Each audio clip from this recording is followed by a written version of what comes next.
I think our theatres have to look like our cities. What structural pathways have been blocked and what structural pathways you can put in place in order to accelerate diversity, equality, and inclusion.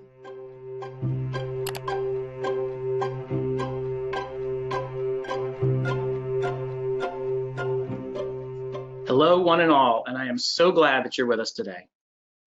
My name is Andrew Recinos, and I am the president of the Tessitura Network, a nonprofit technology, service, and community company with a simple mission to advance the business of arts and culture. My guest today is Kwame Kwei-Armah, artistic director of the Young Vic Theatre in London. Kwame is renowned in film, TV, and theater as an actor, playwright, singer, and director. Prior to coming to the Young Vic, Kwame was artistic director for the Festival of Black Arts and Culture in Senegal, and spent 7 years as artistic director of Baltimore Center Stage in the US, another Tessitura member organization. Kwame served as the chancellor of the University of the Arts from 2010 to 2015, and in 2012 was awarded an OBE for services to drama. Now, the first time I visited the Young Vic, I was there to see Rafi Kumar, a staff member at the Young Vic and a member of Tessitura's member advisory committee. As we sat in the Young Vic's cafe on the ground floor, I watched two men lug a huge rolled up carpet in the front door and past the box office. I've spent a lot of time in theaters, and so I asked Rafi, why didn't they use the stage door? She had a simple answer. She said, there is no stage door at the Young Vic. Everybody comes in the same way, audiences, actors, staff, because these guys delivering a carpet. As Rafi said, we all come in through the same door. It's part of who we are. That really stuck with me. This is a picture of me in front of that door. The second time I visited the Young Vic, it was 2018, and Rafi told me about their new artistic director, Kwame Kwei-Armah. Rafi showed me the artifacts of one of Kwame's very first initiatives upon arriving. Shortly after starting his new job, he invited artists and designers, playwrights, administrators, community members in for a series of open dialogues about their theater in an informal program he called The Floor is Yours. He was embodying the Young Vic ethos of everyone coming in through that same door. He was beginning his tenure by listening and inviting dialogue. This image that you see here is one of a series of graphic representations of that conversation as they happened, the themes that emerged, the people whose voices were part of the discussion. And I remember I just stood in front of it and I marveled at it. And I looked over at Rafi and I said, you know, this is amazing. Can I meet Kwame? Well, he wasn't in the office that day, but the next time I was in London, I was lucky enough for him to find some time for me. Which brings me to the third time I visited the Young Vic, just last November.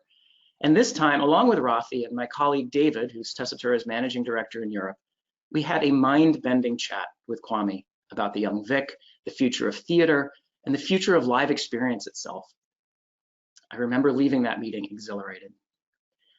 And so today we're in a moment in time where the world has a lot to learn. A lot to learn about how we might all walk together through the same door.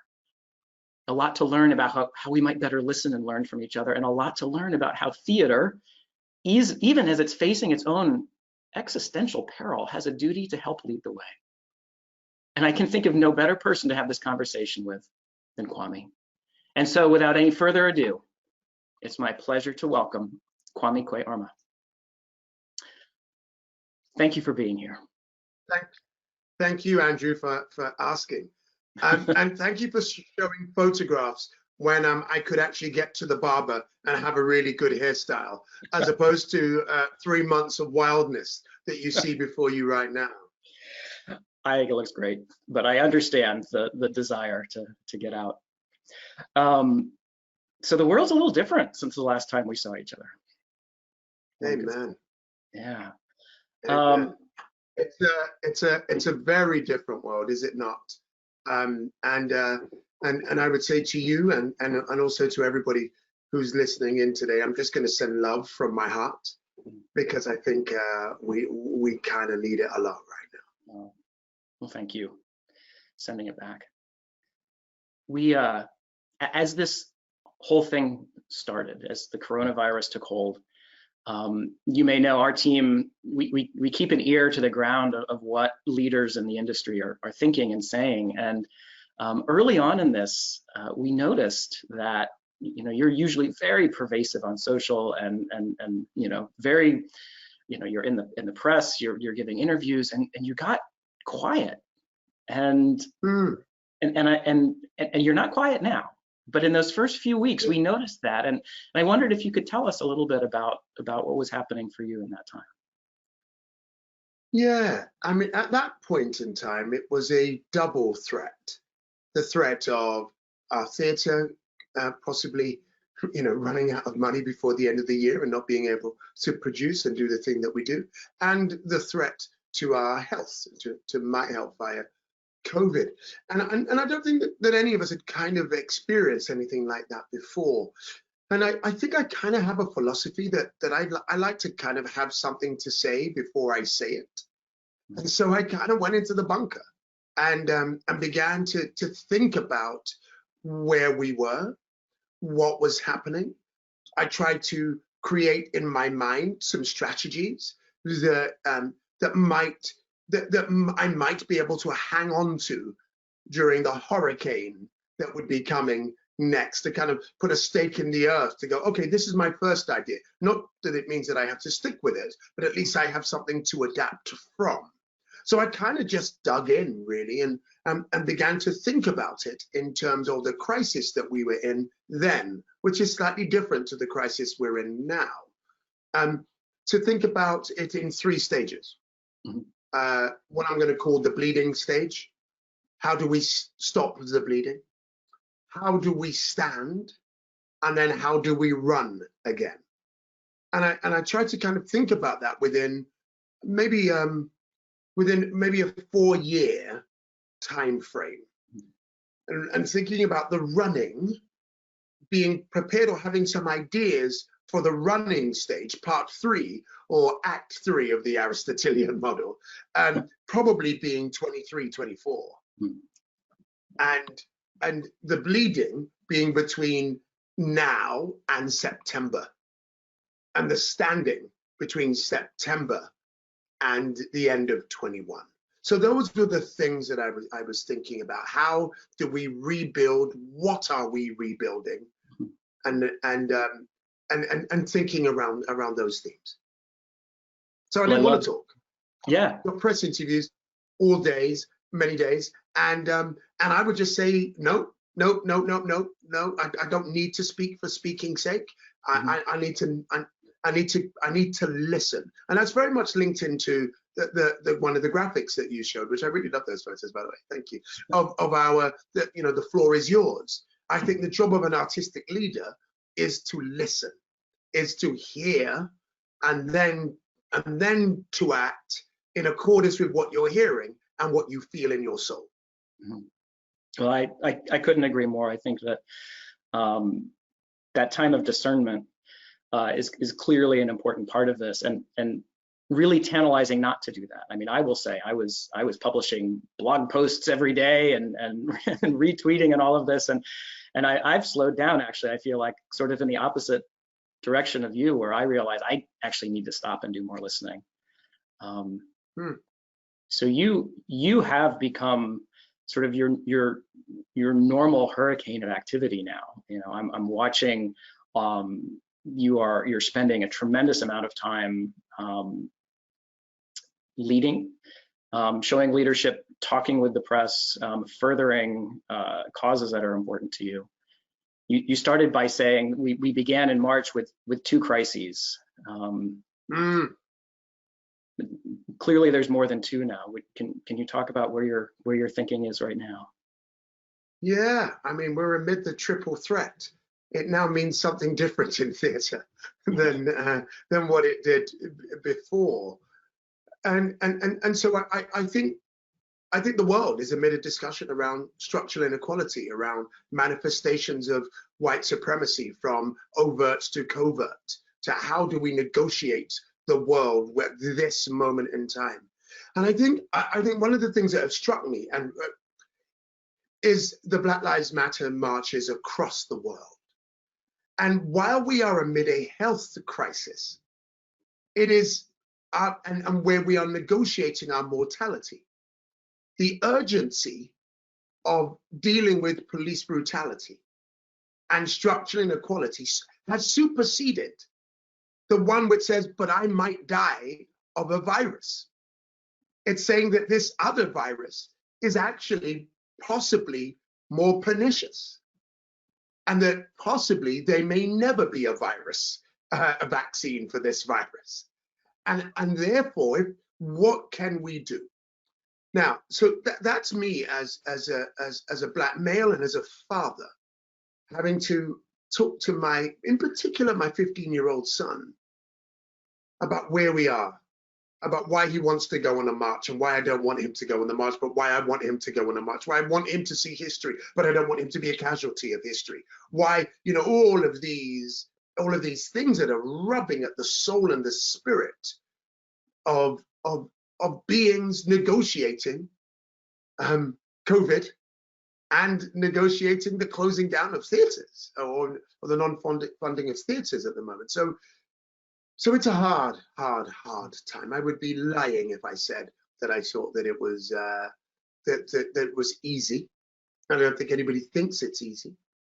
Part of the hard thing is not having a citadel by which to welcome people into the space to say, create work, create discussion, create the thing that that catalyzes the debate that ultimately will lead to, even if incremental, but progress. And so that's been really frustrating for me and slightly disabling for me. When I was in Baltimore and the Baltimore uprisings happened, I had a theater. In fact, I had a show that we could move right out onto the streets of Baltimore and sing One Love and Get Up, Stand Up at the same time as the Bob Marley musical was able to do that. As a younger man, I have lived through, this is my 4th round of civil uprisings. The Brixton uprisings in Britain of the 1980s, and then the ones in the early 90s, and then Baltimore in 2015, and London and Britain in 2011, and now here we are in Black Lives Matter. So there is a kind of a cycle there that is depressing to hold, to be part of, to negotiate through and around. But I also am able to measure the progress that we have made between 1985 and today as a society and as a community. And so it's hard. I think that was a long way around of saying it's hard, but I'm only now, and I can't really talk about it because I only had the idea yesterday, found a way to utilize the Young Vic in a way that isn't tokenistic, that isn't just about putting up an Instagram post, but actually contributes to the debate, that wishes to find a way to dance with the triple threat that we have before us right now. Well, thank you for that. And the triple threat, it is obviously theater people who are listening in right now know what that means originally, but hearing it in this context is devastating, and at the same time, it's something that we need to focus on. I want to. Are you ready to share the idea you had yesterday, or is this something you're still? I can't just yet, because I called some partners and said, "What do you think?" And they went, "I love it, and give me a day to think about it." So probably what I'd articulate today will probably come back tomorrow in a most beautiful form that's barely recognizable from the original quite bad idea I gave them. So I would love to share it, but I will indeed let you know, because I think it's about utilizing our space at this moment and at this time as a force for good and discussion. Well, I love that you're finding a way to do that. You were quoted in The Guardian last week on this topic, which is something that has really stayed with me, and you and I talked about this last week, where you said that you had been Amy Coopered many times in your life. Yes. It was really moving to me to understand where you came to that statement and the nuance of that. I wondered if you could speak a little bit about that. Yeah, yeah. You know, I think, and I support, as I've said, those who are marching for George Floyd. I think that that's honorable and beautiful, and will create a change in this country. In this country, we had a death, and it was a death of a young man called Stephen Lawrence, and the Stephen Lawrence inquiry in the 1990s changed the world for us in Black Britain. All of us who are successful of my generation, we owe it to the tenacity of Baroness Doreen Lawrence and her family, who went to task with the police force and finally had the police admit that they were institutionally racist, and that permeated throughout the country. So, you know, the overt nature of racism is something that we have long not just got used to, and I think the George Floyd is an example of it at its most extreme and barbaric.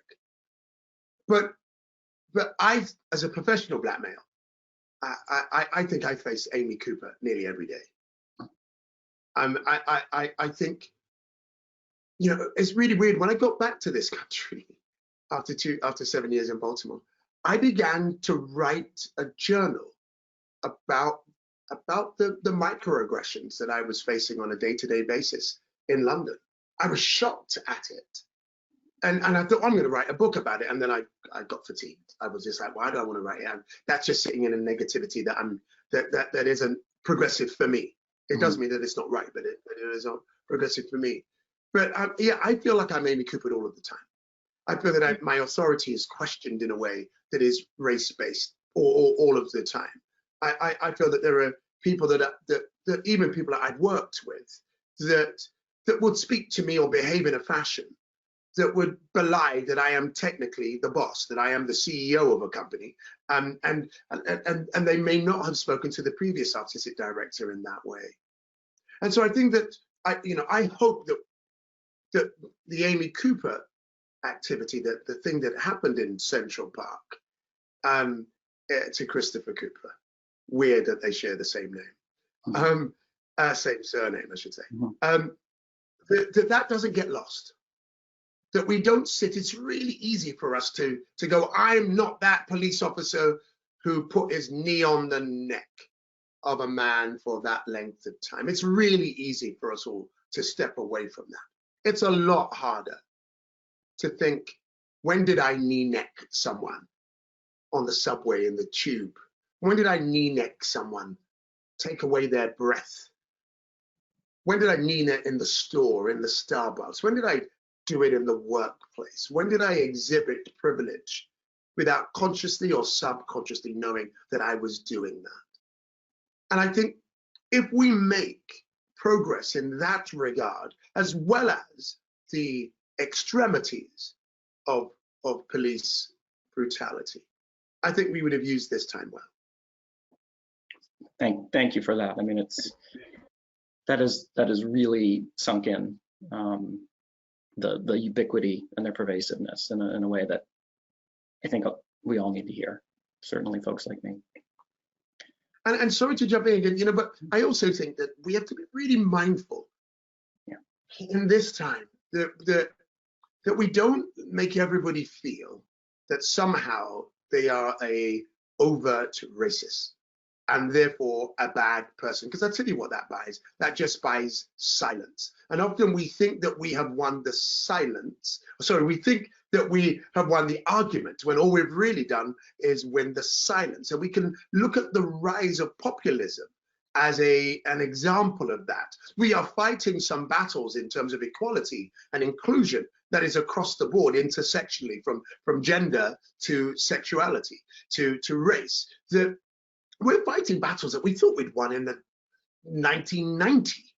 And all of a sudden, they're coming back to the fore like a foul wind.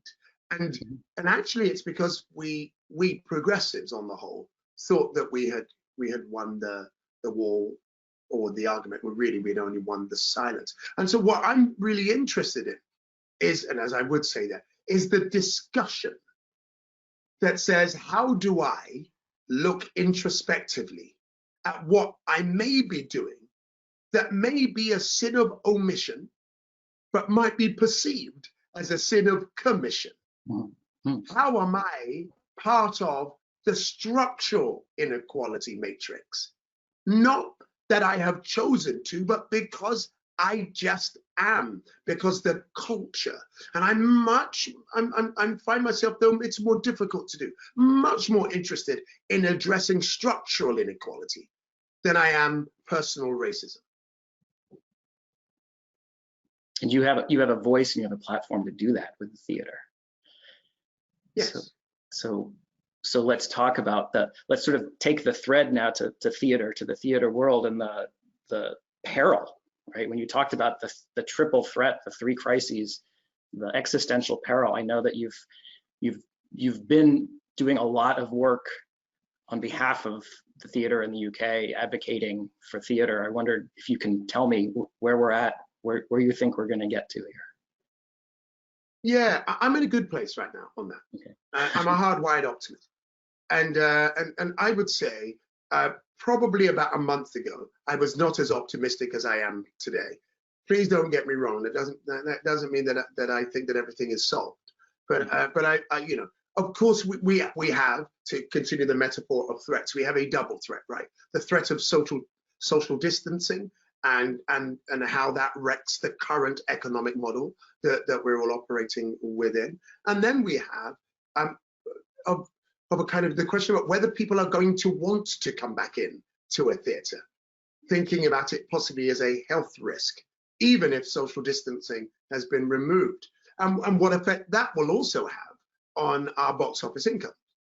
And so I think that we're in a place where a month ago, I felt that the government of our country did not understand to the degree to which lockdown has crippled us. We were the first out and we're the last back in, probably. It hadn't worked out how fragile our ecosystem is.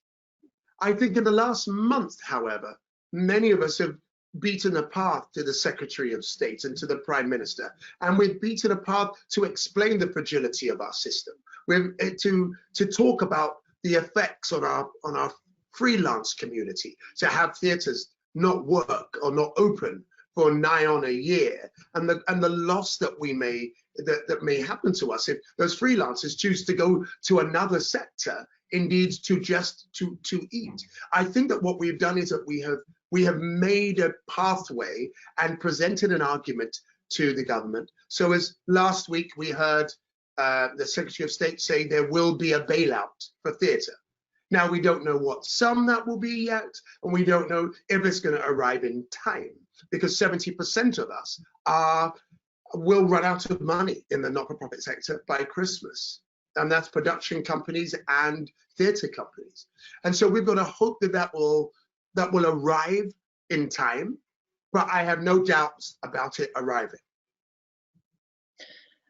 And because you've spent a significant amount of time over the pond, I wonder for those of the audience listening in that we probably can't hope that the government is going to bail arts and culture out here. What would your thoughts be if you were still in Baltimore around this? Well, at first, I was like, thank God I'm not running a theatre in America at this moment in time. And then I went, oh my God, I wish I was running a theatre in America at this time. And I vacillate between the two, but mainly because I think there is the possibility in America, so long as kind of philanthropic fatigue doesn't kick in, that the subscription model, which felt like the thing that was most antiquated and needed and in need of repair, if not kind of ejection, actually might be a thing that can help you with your cash flow. That so long as you can put out a season and you can get to the stages, then of course there's a difference between subscription and your, and daily income and single tickets. But that kind of cash injection that we all rely upon from our subscription, I think you have a year or two of faithfulness. Now, of course there'll be a dip, of course there will. But but in a kind of way. That's what we don't have here. Here, we have to fight for every audience member for every show. There isn't a baseline of people who are going to come. So I think that's the advantage you have over us. The advantage we have over you is that, particularly in London theatres, probably our government subsidy is about 30 to 33%. That's a large amount. However, you know, that's not enough to keep your workforce together and produce. And finally, I would say that the difference between Britain and America in terms of philanthropy is huge. At Center Stage, we had to raise something like 6 million a year.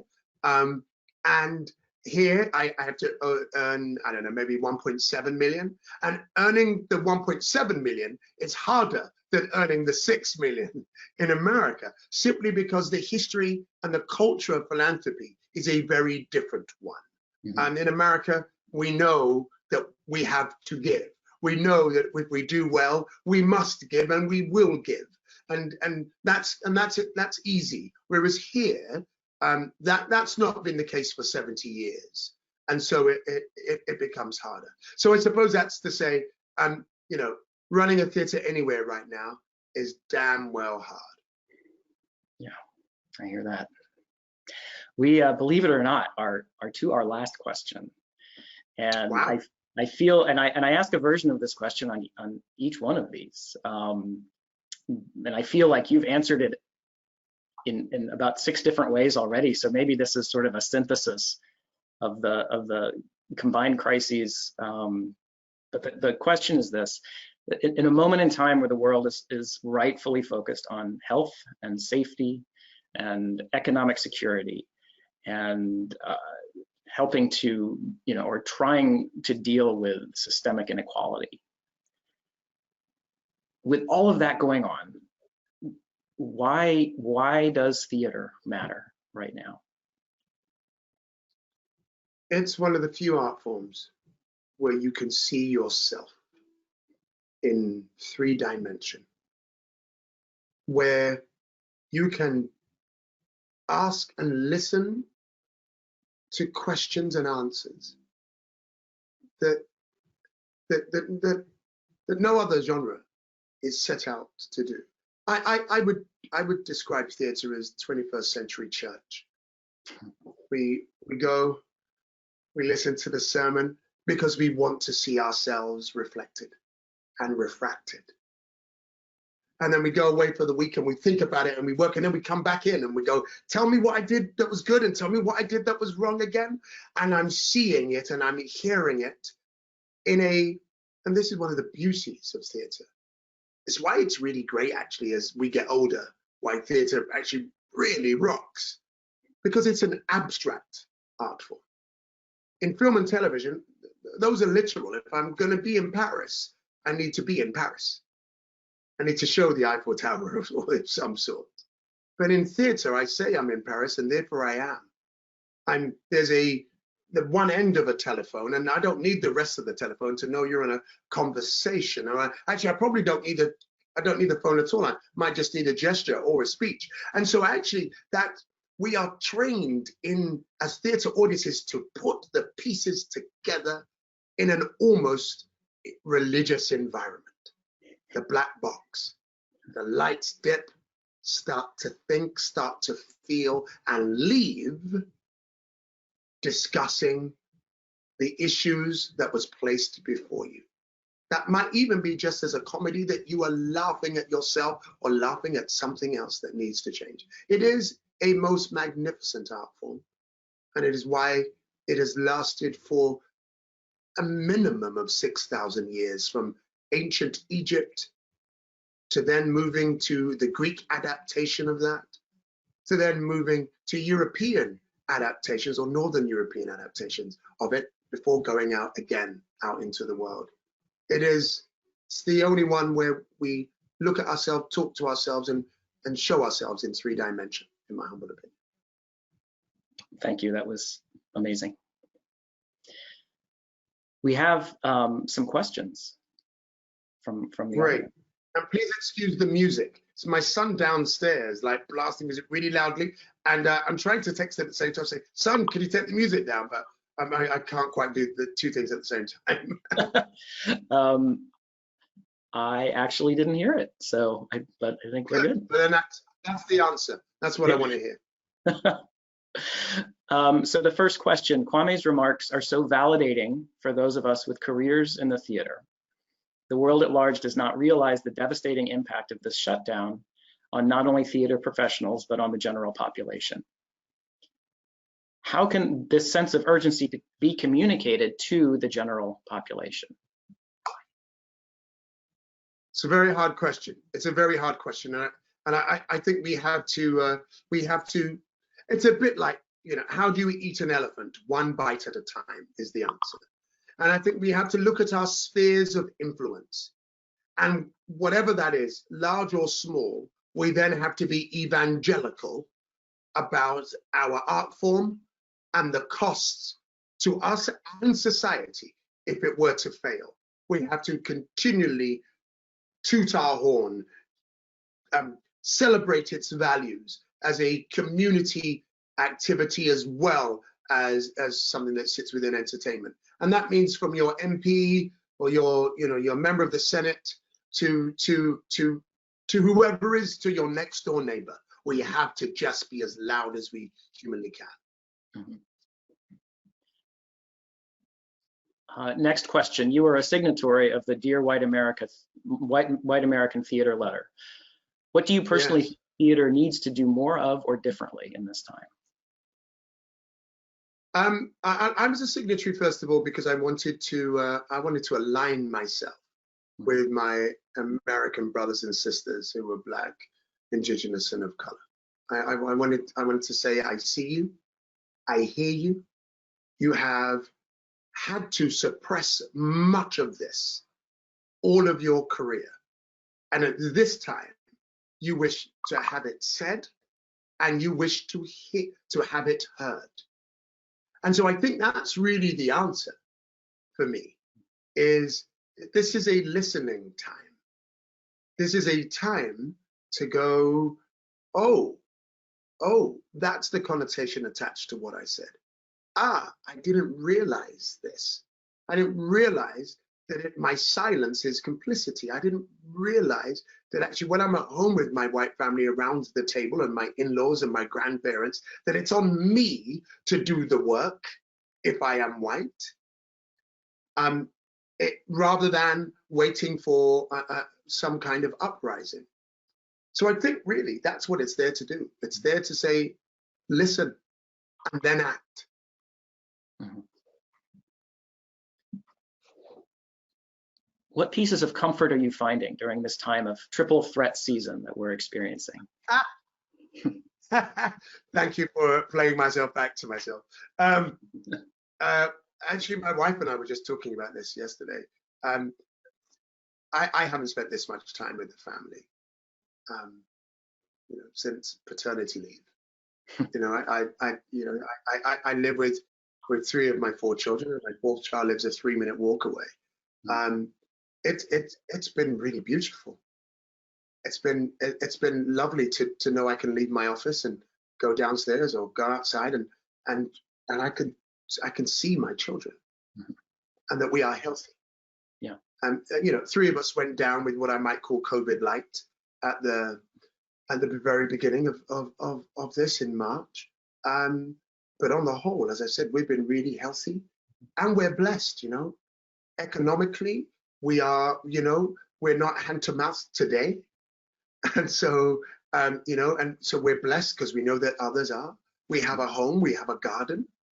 Mm-hmm. Those are the many blessings that I'm saying thank you for, as well as overarching health. Because I tell you, when I went down at the beginning, I was so fatigued that I didn't know that I could do the work that I knew I had to do in the future to try and save our theatre. Mm-hmm. So those are the blessings. Yeah, well, I share that. I share that with you. I travel a lot normally, maybe 50 to 75% of my time. You know, I feel like I've spent more time at the Young Vic than at Portland Center Stage here in my hometown. But I've not been on a plane for over 3 months, and I've spent more time with my wife and my daughter at a really critical time in her life, starting high school in the fall. So that has been a real silver lining for me as well. Really.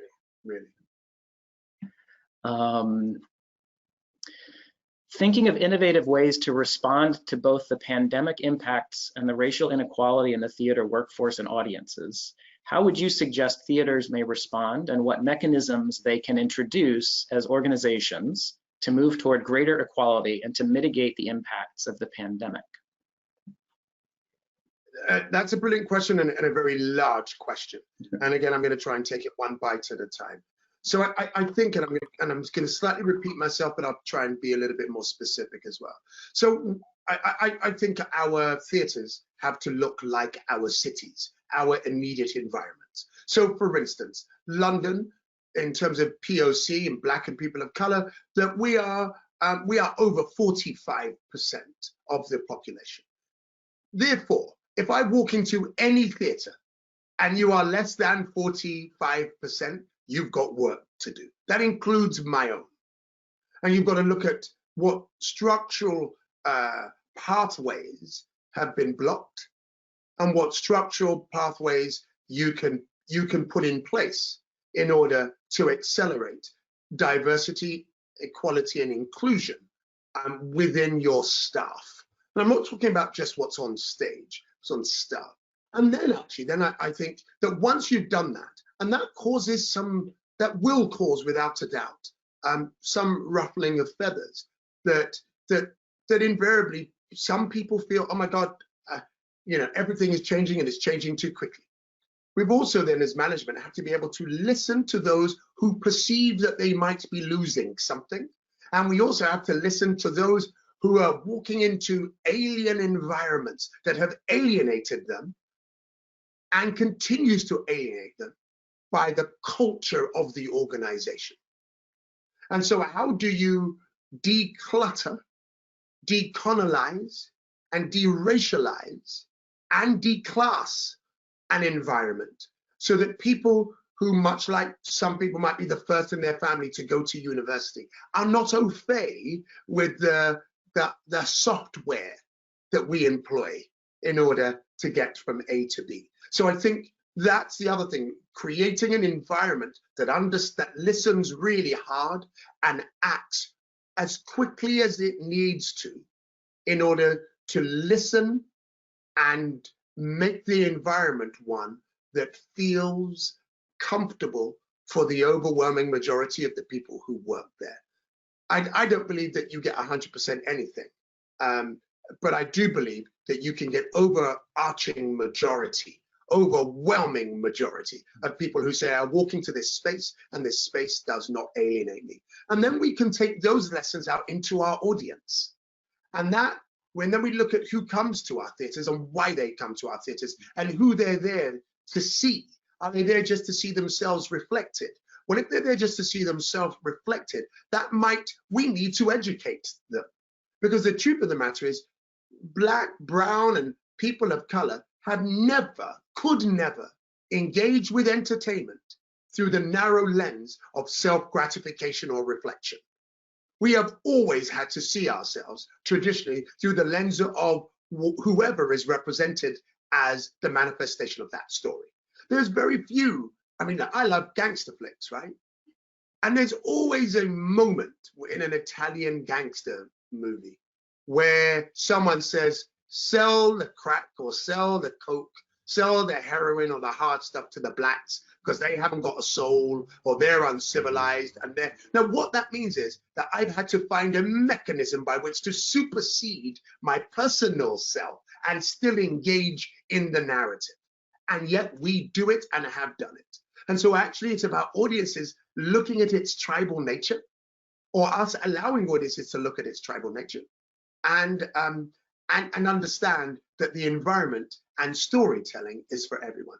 And finally, I would say, that we as narrative creators have to stop demonizing black males and black females. If we look back at a narrative that we've created where we've sat in a black stereotype of aggression for a black male or a black female, then that stereotype has become an archetype. And then that archetype has gone into our subconscious. Well, killing something that is aggressive, bad, and needs to be superseded is easier than killing something that is sensitive, good, and has a family. And so we're all complicit unless we stop demonizing, in particular at this moment in time, black males. Those are 4 bites of the elephant, I think. Yeah, no, that was an amazing 4 bites. In a sense, that the theater can be the tip of the spear, because we know that TV and movies often come out of theater or are influenced by what first happens in the theater. And so that if you can change those stories and change that narrative there, as you say, it goes out into the audience, first a theatrical audience, then a multimedia audience. It's Absolutely. Incredibly powerful. Absolutely. Yeah. Absolutely.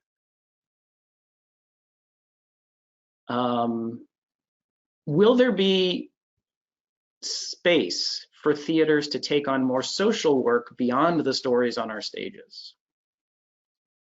Yes. I mean, we do at the Young Vic, we have 2 very brilliant strands of work. One is called TP, Taking Part, another is called DP, Directors Program, where we're working right now with maybe 1,000 young artists and emerging artists a week. Right now, of course, in the digital sphere, but that we do all of the time in terms of helping to train. And our Taking Part is out in our local community, from playwriting programs to helping feed members of the community. I mean, so that's just our theatre, and every theatre has an education and a kind of social wing. But I think if we are going to get a deal from government in order to help, shore up our sector, my perception is that that's going to be linked to social capital. We're going to have to repay in social capital terms. And I think that means that even if some people were doing it because they felt that it was, I don't know, it was easy to apply for, it was better, it was a good way so that you could apply to grants from foundations. And actually that wasn't the main work. I think that's going to change. I think we're going to all know that those 2 trains are going to have to run at the same speed. Oh, that makes great sense. I think this might be our last question that we have time for. Okay. It's a very long question. If you were running a theater in the States, how would you reconcile dismantling the entire system of philanthropy versus working within the system to drive change? It feels like to be truly anti-racist is to be anti-capitalist. If theaters are dependent on the stolen wealth of its boards and individual donors, it will never be able to break ties to capitalism. Wow, that's a big question. Okay.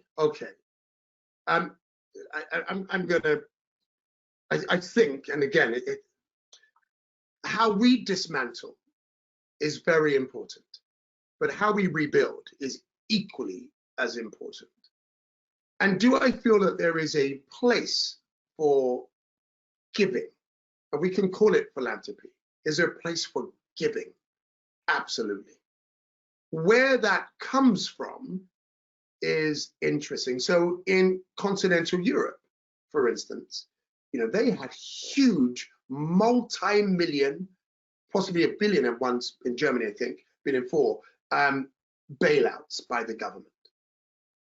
That was on behalf of the citizens of those countries, that investment. Now, of course, the system that rules the world is capitalism, but there is a way in which you either can feed the beast of free market capitalism and let it run amok unabated, or you can find a balance. And I'm not talking about communism. I'm not talking about you could interpret it as some kind of socialism, but I'm not even putting it as an ism. I'm looking at where is the investment coming from and who is it on behalf of. So at the moment, you're absolutely right. The overwhelming majority of our individual giving comes from, high net worth individuals. Our corporate donations come from, and I still say our, like I'm still in America, too many years, all those years there, I still call it our. And corporate giving, of course, is linked to, to corporations being successful and then giving back. I think that we're not going to capitalism, if we wish to frame it in that way, will live or die by its own sword. I don't think we have to do anything about it. It is magnificent in that it is morphed from mercantilism into capitalism 3.0 and beyond. But whether it will eat itself, whether we are in the third act of capitalism, and of a 3-act play, and who knows how long that third act might be. Could be long day's journey into night. But my fear about today is that we try and rebuild in exactly the way that it was before, and I think that we have to rebuild in a different way. So I think my ask would be in America, as mad as it may sound, how does your government come in to understand and underwrite the value of culture, not just popular culture, but culture per se? That would be my off the cuff answer to that quite complex but brilliant question. Well, thank you for that. And I wish we had 5 more hours, but we are at the end of our time. I can't thank you enough for taking on a series of incredibly difficult and important topics. Thank you for spending time with us today. If you have just another moment, I'm going to announce our next speaker, who's coming up in a few weeks.